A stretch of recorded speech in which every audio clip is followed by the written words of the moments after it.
Hey everyone! So for today's video I decided to do a little blending tutorial for you all, and I'm going to show you a few examples, 3 color tones with pink, blue, and a purple, and 3 different color tones, 2-tone color tones, excuse me, skin tone, a blue, and a green combination. And then I'm also going to show you how to take like a fading marker and salvage salvage basically like a mistake. Like, I'll start off with that one. How about that? So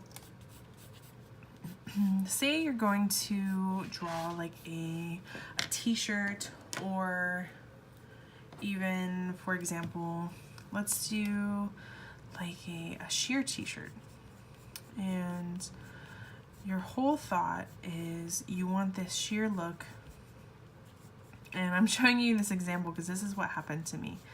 I wanted this like sheer top, and I started off with coloring it with this T3 that I had, and I was like, okay, cool, the sheer color is going to be this T3, and I started coloring it, and I did not realize as I was coloring it, or until I really started getting into coloring it, that my marker was dying, as you can see. And the way you can tell that the Copic markers are dying is when the tips or the pigment on the end of the nib is going white. So there's not really any kind of color flow in there. And this happens, I'm sure this has happened to everyone, where you're like, you know what, I want to use this color, I'm gonna go in and draw with this, and you start off coloring like a space, and then all of a sudden the marker starts to really die on you, and you've already colored like a good bit of that space. So the way that I like to salvage this without having to go over with a darker tone or necessarily like change your whole outlook on what you're trying to do is, so what I did was I took T1, so that was T3. Now this is 2 shades lighter, but it's definitely got more color to it and more pigment to it. So what I did was I used this one to essentially blend out the color that I had already laid. So it doesn't take away the pigment from what I already laid, and I'm not adding a darker pigment or a different pigment to what I laid to change the outlook. So it still has the tone and the scale of what I was going for. And this won't always work. It can, especially if you don't have a shade that's really similar to what your marker is dying. A lot of times you will, because the nice thing with Copics is that it comes in a varying tone of colors, a varying range. So a lot of times if it's like a blue that's fading, you'll have a blue that's similar, or you can find a blue that is similar. I thankfully have a good variety, so I haven't run into this issue too much, but it does happen, and a lot of times there's nothing you can do unless you have a refill. If you notice it's dying and you have refills, go ahead and add that refill.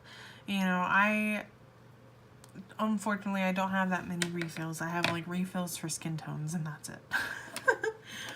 But all the same, you know, the refill will help you.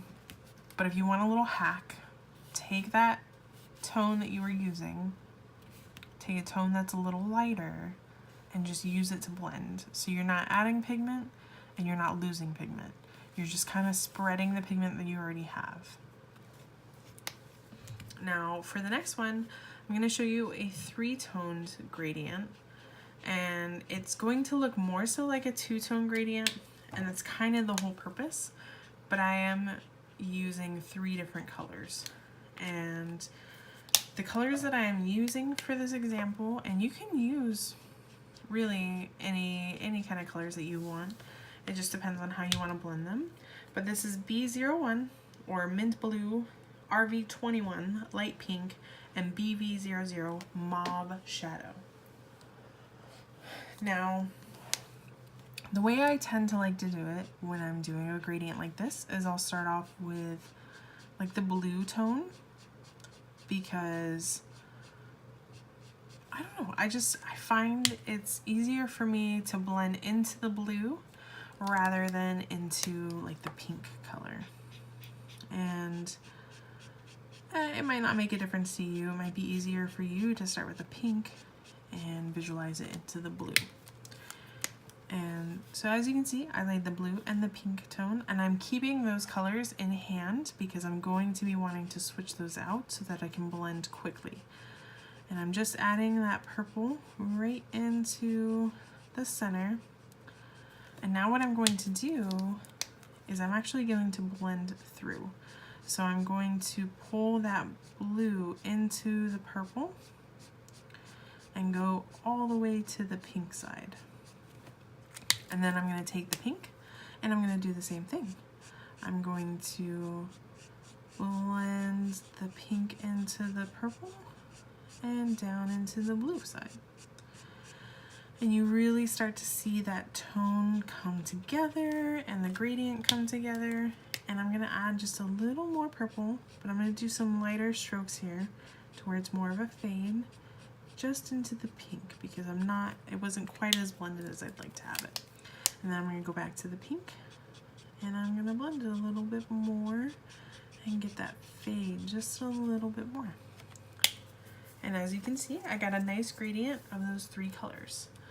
That is how I typically would do it. That's the way that I like to do it, and maybe you have a different way, and that's great too. All right, so the next two colors that I'm going to be doing are two blue colors. This one is a fluorescent blue, and the other that I have is B12 or ice blue. And you know, you could even go more extreme. Let's see, I'll change this out and go, for example, I don't think that's much lighter. No, that's darker. Let's go with that same mint blue that we used. So you can see it's a bit more of an extreme difference. So you really have that darker blue with the fluorescent color. And the way that I like to do it, as you can see, my strokes get a little lighter, a little more brushed at the end, and that to me helps you blend. And that's what I like to do a lot. So I'll start with like a heavy drop, and then I'll get to that real light brushing off in the end. But because I'm trying to blend, I'm more so going to go a little heavier with this. I was just trying to show you an example there. So as you can see, it's really starting to blend those colors, and that's why I keep it on handy. You want to kind of do it quick, and that's how you get the real smooth blending. If it does dry a little, it's not quite as different or difficult to blend, but it definitely won't blend the same in my opinion. So you're going to want to kind of lay a little extra color or pigment to where there's really like a good flow of ink in there. Now I did do a few extra layers on this so that you can get that real noticeable shade and difference. And as you can see, it's got that really nice gradient. And we went from a decently dark color to a relatively light color. And that's what I like to do a lot of times when I do hair. So a lot of times when you see hair, yes, I do have like the crazy color tones. I like doing the purples and the pinks and blues for hair colors. And when I do hair, I actually will tend to start off with the lighter color.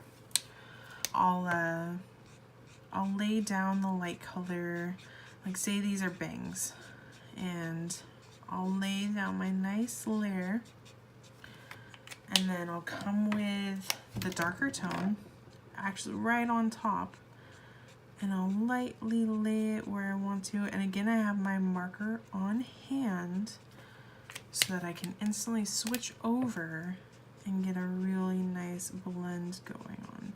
And sometimes I'll blend it 2 or 3 times just to make sure I get the right tone I want. It all depends on you. I tend to really like the strongly pigmented, really smooth color, and so I'll lay down a good few layers sometimes, but it all depends, you know, it all depends on what you prefer and what you like. Everybody's different and everybody colors differently, so this is just me showing you how I like to do it.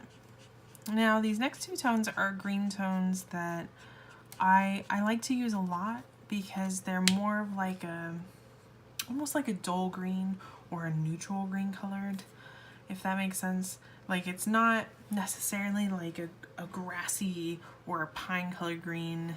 This is G99, also known as olive, and this color is the pistachio. And the thing, like I said, I like is that it's not necessarily a super poppy green, and it's not quite like a pastel green with the pistachio color.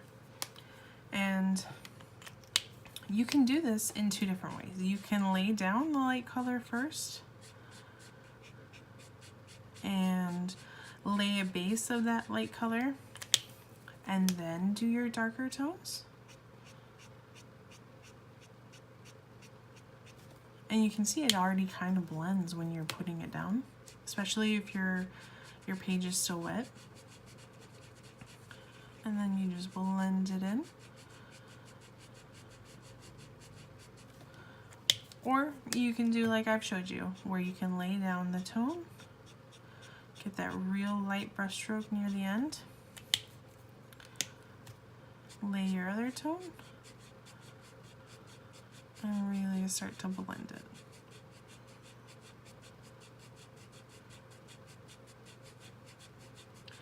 The nice thing that I really appreciate with Copic markers is the blending factor. They do have like the colorless blender, but unless you're looking for like a color fade or depigmenting, I wouldn't necessarily recommend it because it does pick up color. So a lot of times what I like to do is look for tones that are relatively similar. You know, they don't have to be exactly similar. You could have like a let's see, like a light green and a blue, and this is ice blue with that pistachio color. But there's a little similarity in the level or tone, and that's what I tend to like to go for because I feel like it almost blends smoother, unless I need a transition color, and that's kind of like I do with like the purple. You don't really need a transition color for colors like that, but I like to have kind of like that in-between color to help blend it out and to help make it look a little smoother. Alright, so for the last shading option, I'm going to show you guys like a quick skin tone. So let me do a quick sketch for you guys. Now, the skin tone that I tend to use the most is I use E50, which is an eggshell, and E11, which is called barley beige. Now, I use these a lot because, well, for one, I myself am a pasty white girl. So it's just a skin tone that's similar to mine. I do have struggles doing the darker skin tones. I've been doing a lot of practice with that because I think it's just a beautiful skin tone and rich in color, and I've been trying to teach myself with Copics which colors to use and the shadowing and blending to give it that really nice tone that it deserves. And with the white skin tones, to be fair, I think it's just a little easier. And because it's pretty easy to go from light to dark rather than having a darker, more caramel skin tone and then adding a darker shade on that, because you don't want to take away from the color and you don't want to have the shadow overcast the image, if that makes sense. And there are some people who are just genius at it, and their skin tones are absolutely beautiful and make me jealous, and that's why I'm trying to teach myself, because I just love the variety and the variations in color tones and skin tones. And alright, so I'm almost finished with my quick little drawing here, and I'm just gonna like do a quick coloring of this. I realize I went like quiet there for a second. So the reason you can see me dotting here is I did just lay this ink, and not to say that it would bleed, but it does happen, especially when you just lay it. A lot of times I like to give my ink probably a good, at the very least, 20 minutes to dry, but sometimes I will ink out the night before I do certain, like especially with certain videos I do for you guys, I'll ink out the night before so that when I go to color it the next day in the video, the ink has been given plenty of time to dry, and the chance of smudging or smearing is a lot less. Now the nice thing with the Pigma Micron pens is that they don't really smear so much. It does happen, but it's not quite as often as some other inks I've used. I do have a lot of joy in using like India inks, because India inks really adhere to the paper, if that makes sense, and don't so much smear when you're going to use them. So now that I've used my base tone, which was that E50, that eggshell color, I'm going to go in with my shadows. And the way that, you know, one of the easiest ways that I could say for laying down the shadows in the face, or even the color options in the face, and one thing that helped me when I was first learning or first really teaching myself in laying the real dark tones of the face and everything was looking at contouring images, and like the placing of contourings, and where people go, okay, this is where your shadow should be, this is where your highlight should be. And sometimes I also use those references depending on how I want the image to look and everything. And especially when you're first starting out, those help give you kind of a map and here, this is what you should be doing, so to speak.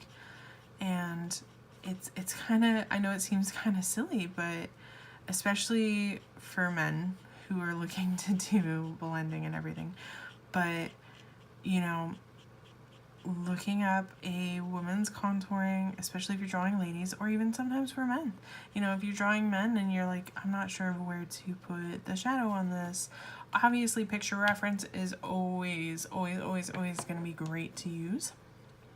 But if you're looking for kind of like just a straight out flat map that's like, hey, this cheekbone here, you want to highlight it, this part here on the cheek itself, you want to contour it and make it look darker and add kind of like a shadow to it, blah blah blah blah blah. It just helps, you know, it's kind of just a flat basic map to teaching yourself, getting you really started, and as you go you kind of develop your own way of going about it, figuring out where you want the real dark tones to be and the real light tones to be. And as you just saw, I realized I did not talk about what I just did. I laid down a shadow, and just a simple base shadow line, and then I blended it out, and then I just darkened those up a little bit, and I'm blending them out again. And it's not anything too crazy, but as you can see, it kind of just brings a little more dimension to the face. Now, a lot of times I will go a little more in depth with that, but just for this, I wanted to show you basic blending of 2 colors for the face. And this, the jelly rolls, I love them. They are great on top of copics, as you can see here. That white shows up super nice on top of the copics. And I just love them. This is what I use for all my white highlighting when you guys see in the videos. They're amazing. I looked for forever for gel pens. I've tried a few different ones, and to be fair, the jelly rolls, if you're looking for just a gel pen that you can buy in a pack of 3 for super cheap and are great on top of copics, these are them. I haven't tried them on top of other alcohol markers, but I wouldn't imagine it would be far different. So I hope you guys enjoyed this video. Let me know what you guys think. If there's anything that you would like to have me go over in the future, if there are any like tutorial type things or drawing type things you'd like to see in the future, let me know. I'm open to suggestions, and suggestions kind of help me to go out of my shell a little bit and try different things. So I hope you guys have a great and awesome weekend, and I will see you next week.